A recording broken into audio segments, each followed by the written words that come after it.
This is Michigan's retirement coach, Mike Douglas.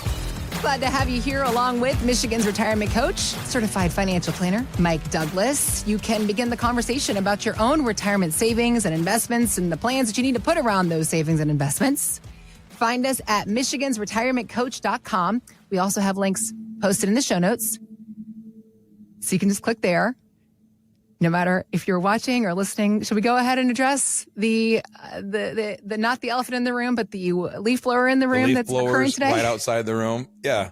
I have wonderful people who take care of our properties, and they just leaf blowing right outside the studio right now. Right when we were getting ready to start recording. Just, I appreciate their hard work. They're out here just grinding. I appreciate it. It's just right the time. during podcast time. Right, right as we were getting ready to start, they just. Yeah. It's been silent for 45 minutes around here. That's good. Well, come along with us as we share insight on how to do better with your money, along with the soundtrack that is. That's right. The season. 'Tis the season for leaf blowers abound. Yes. Don't forget to subscribe to our YouTube channel as well. Just search Michigan's Retirement Coach on YouTube, and you can find us there. All right. So, I'm not going to be able to not laugh throughout this whole conversation with the leaf blowers. Yeah. It actually became a big conversation in 2020 because, everybody was working from home. So every conversation that we had on the internet, via Teams or whatever, Zoom that you used, mind the leaf blowers and all the pets that we used to watch. Yeah. There became a lot more grace post 2020 for the chaos. I think it's reality. It's life. I think that there is still tolerance for chaos. We're all surrounded. You know what? We're all in it together. The chaos of the world. Come on in, everybody. So we were talking before this about how we used to record things on Mondays. Yeah. And the lawn company took care of stuff on Mondays. So it was always an issue. So we moved it to Wednesday. And then the lawn care company switched, and they then started working on Wednesdays. So now we're back here recording on a Monday. And guess what? They're out here doing fall cleanup on a Monday. Well, because this Wednesday is Thanksgiving. We're recording this the week of Thanksgiving. So they're probably working ahead so that people can be with their families. So kudos to you, Mr. Lawn Service people. Thank you for taking care of our property and making it look very nice. Let's talk about the work that you do at this office that looks very lovely, thanks to the lawn service folks. And specifically the notion, a circumstance that we're actually in, have been in, will be in for the foreseeable future, this thing called the Great Wealth Transfer. Over the next 20 years, about $84 trillion with a T. will be passed. That's right, trillion with a T. Hey, there's the answer to our nation's debt problem. No, jokes. Don't get any ideas, government. Oh, they're working on it. I know they are. 84 trillion will be passed down to the next generation. Meanwhile, this is something else we were talking about before we started recording today, and I loved this and I was laughing. We're turning the mirror right around on you, Mr. Michigan's retirement coach, and all financial advisors, because a new study is giving many advisors reasons to worry. One, when a spouse dies and the money is then passed along to the surviving spouse, the advisor of that person loses that client. So loses the surviving spouse as a client about 22% of the time. Then when both partners are gone and the money goes to the kids, advisors lose clients 42% of the time. So almost getting close to half the time now. So Natixis is the company that did this study. They actually believe the numbers are much higher, in fact. The question for you then, again, taking the mirror, flipping around, looking at you, what are your thoughts on this? One, what are the problems that could arise for a family in circumstances like this? And how do you help them? How do you help people avoid problems from circumstances like this? Yeah, let's start with the industry problem. So in most families, there's a spouse who does the finances or the retirement planning, and there's a spouse who does something else. Okay. Very rarely do both people have their hands in it. And that's just from my experience. You could be out there and say, we both do it. Well, then you are the anomaly. Most of the time we sit down and we talk to somebody about it and they say, oh, well, and sometimes the person who does the retirement planning is not the person who does the weekly or monthly budget. Very often. But someone does the investments and someone does other stuff. Yeah. When we were buying a car for Kimberly a couple years ago, we were going down and we found a dealership we liked. We found the car online. We did all of our research in advance, which is, what you do now. You don't just show up and get sold. You do your research and go buy the thing you planned on. So we drive to Illinois for this car that we really liked. And we pull in, and as we sit down with them, Kimberly, she stays home and has our kids, and I work. So we go through, we're buying Kimberly's car that she and I picked out together. We pull in, and as he pulls up our thing, we did the pre-financing, all that stuff. He looks and sees my name on the financing, and he basically almost does like, all right, Mike, towards you. Yeah. What do you want this on this car? And I said, well, Kimberly, do you want that on your car? Yeah. And she was like, yeah, I do want that. Okay, great. And then he goes, okay, Mike, are we going to be doing the warranty on this? And I said, hey, man. Iced her out? Oh, he iced her out. And I was like, hey, man, this is her car. Like, you should ask her. Right. He goes, I'm so sorry. And I think it's like just a bad old habit because he sees the name on the thing and he's just like, okay, well, it's Mike's financing it, whatever. Yeah. So then he does pretty well for a while. And then one more time he comes back and he says, Mike, do you want, I forget what, it is stuff like, do you want the WeatherTech stuff? It's nothing major. Do you want the Scotch Guard or whatever they call it now? Yeah. And on the third time I said, if you skip over my wife one more time, we're walking out of here. This is her car. So we drove all the way to Illinois. Don't make me drive home without a car, but we'll go with someone else or a different vehicle. I'm so sorry. I'm so sorry. So that's what they were doing. They're skipping over top of her. And it made me really, really mad. Yeah. Because it's her car. And I made it pretty clear. I'm like, well, this is her car. So ask her. Right. That's how people act in finances. Advisors act in finances. And it's a habit that's just a human nature habit. It's not, I think most of the time I try to think the best. It's not like a sexist thing or it's not that. Sometimes it is. Sometimes people are just jerks. But the reality is if you say, all right, like if it's the two of us, there's me and you, right? And we sit down with an advisor and they say, oh, Heather doesn't really deal with that. I deal with that. Okay, great. All right, Mike. So when you build your portfolios, what do you do? I think the conversation tends to stay that way. Okay.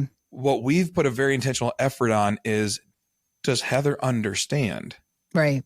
Does she get it? Because if the spouse who does it is in a coma, it gets really sick, and all of a sudden this other spouse has to pick up the pieces or dies, and the other spouse has to pick up the pieces, do they know, understand, and trust you to the point where they feel confident still? Or do they feel like I'm starting all over again? In the midst of the loss of a loved one, you don't want to start all over again. And so that's why we created the Other Spouse program, where everything we do in our office is built around the other spouse. Does she know? Does Kimberly know? Does Heather know? Does the other person know what's going on? In my case, it would be, does Kyle know? I'm the one that does the finances in our marriage. Yeah, absolutely. So does the other spouse who, and generally if they don't have anything to do with it, it's because they want nothing to do with it. It's hard. And if you don't have a mind for it, it's like, Well, and Kimberly's like, she does the kids, the house, she gets everybody to and from all the different stuff. All I have to do is the finances, and I do it for a living. It couldn't be easier, right? And so in that situation, does the other spouse feel comfortable? And we did it from a perspective of not even so much a client retention tool, but because our clients tend to be a little older. And so we deal with widows quite a bit, and we deal with widowers quite a bit. And we know what it's like to look that other person in the face and say, hey, I know this is one of the hardest times of your life. Do you understand where your finances are? And they don't. And that's a lost feeling for them. Yeah. We've been very intentional about building that part of our business. And then that was one big thing. The second big thing was building a family plan, which is, it's not a cell phone plan, but it's the model of like, when a client comes on and joins and they have a spouse and then the other spouse understands, at some point we want to have a family meeting. Now, some people say, I don't want my kids to know what I have, and that's on them. But we always encourage a family meeting, because the whole idea being, if something happens to mom and dad and the kids, do they know where to turn for this type of stuff? Do they know who to call? Do they know who's going to help them deal with this transition and all the financial things that have to happen? Right. That's why we have a family meeting, because we want the kids to know not only that mom and dad are invested appropriately for who they are and they're not getting taken by some financial advisor or someone who's selling them something, but that if something bad happens while they're in the midst of dealing with the grief of their parents passing, that someone is looking out for their best interests. So we take care of the other spouse first. We try to hold family meetings whenever possible, even if it's digitally, and encourage children or other people to be involved as much as the parents want. Yeah. That helps kind of the whole family thing.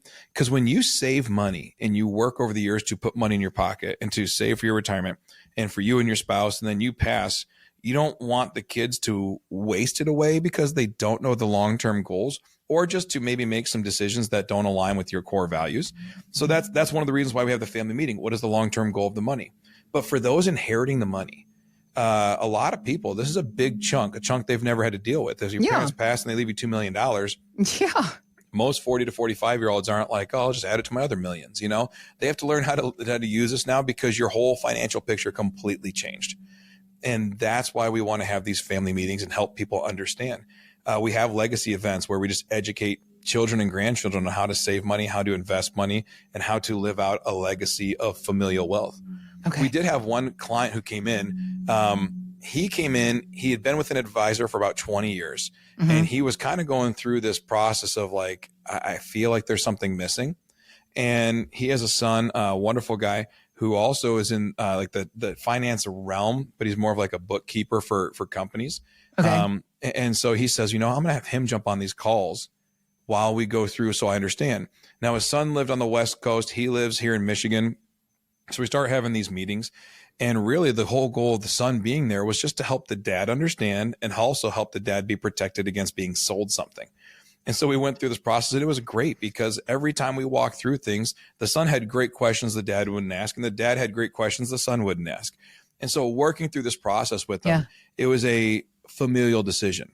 So when it came time, then we would meet with them, and then they'd go meet offline and talk about it. Then we'd come back together, then they'd go meet offline. So by the time that he decided to work with us as a firm, it was a family decision.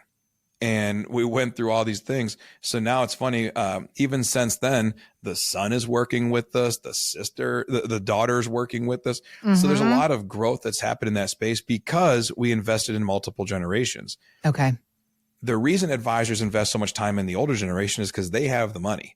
Right. So you try to make the short-term grab at the money now. And we have clients who are older. So I get that.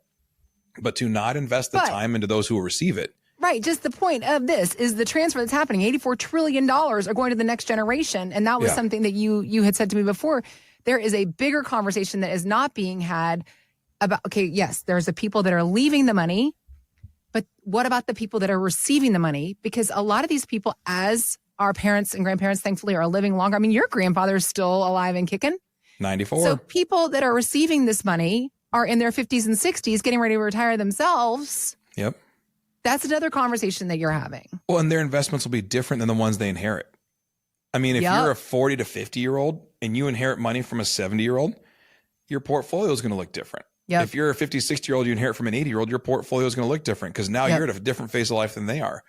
And so just to not prepare both ends for that, it just seems foolish to me. Right. There's the business owner side, if we can be completely transparent about it, right? Like, so the business owner side says, well, I already worked to acquire this client, right? We put out money, or we put time investment, and we brought on this client, and a lot of trust is extended from that client to us, and we created a relationship. That person passes. Do I want to then go have to put all that same time and energy into creating a new relationship with a new client, no relationship? Or should I be investing time and energy into the child of that client? That way, when something happens, we already have connection and relationship. So there's a business owner side, which is, hey, listen, we already worked really hard to bring on Heather. We wanted her to be a great client. So now we just invest some more time into that family, deepen the relationship. That way, if something happens to Heather and it goes on, oh, great. Well, then we've now expanded that, and we don't have to go find a new client. We get to keep the same family involved. Yeah. When you work with people viewing them as a family, not a client. Yeah. It deepens the relationships a little bit. And it also gives you a perspective of, this isn't a 10 to 20 year thing. I'm 41. I'm going to be in this thing for another 20, 25 years. And my goal is to get my kids involved. So in theory, this could be a 40 to 50 year business relationship. As long as we do our job, we hold up our end, the client stays happy, the children stay happy. It's a whole different thought than saying, well, what can we sell to then do A, B, C, D? That's the kind of the mentality. I try to encourage people to do a lot of research and to figure these things out on their end. What makes the most sense for both the gifter and the gifted, the inheritor and the inherited, all those things. Like, we want to be making multi-generational money last a long time. If you work hard and save a couple $1 million and you pass on to your kids, don't let them, waste it away, but have a family meeting to help them understand. That's kind of the notorious thing about the Vanderbilts. Cornelius Vanderbilt did all this stuff to acquire all this money. He sold his ships, built railroads, did all these things. Yeah. And then as soon as the money got to the next generations, it just started getting depleted quickly. Because he never taught them. Didn't have conversations. He's building businesses and never built financial intelligence in his children. It's an interesting story if you research the Vanderbilt children. Okay. But yeah, that's what we want to do, is just protect everything you've done and just educate people on the front end. That's why on our website, Michigan's Retirement Coach, there's a button that says start your retirement roadmap today.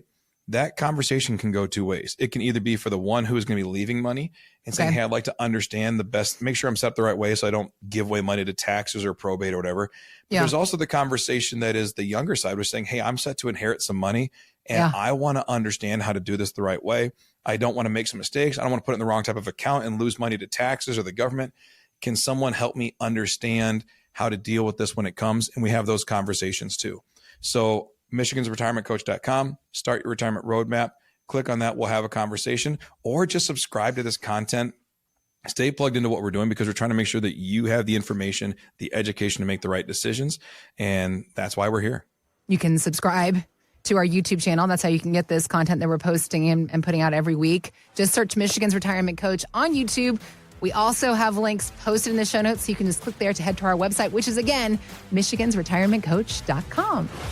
Thanks for listening to Michigan's Retirement Coach with Mike Douglas. To learn more, visit michigansretirementcoach.com.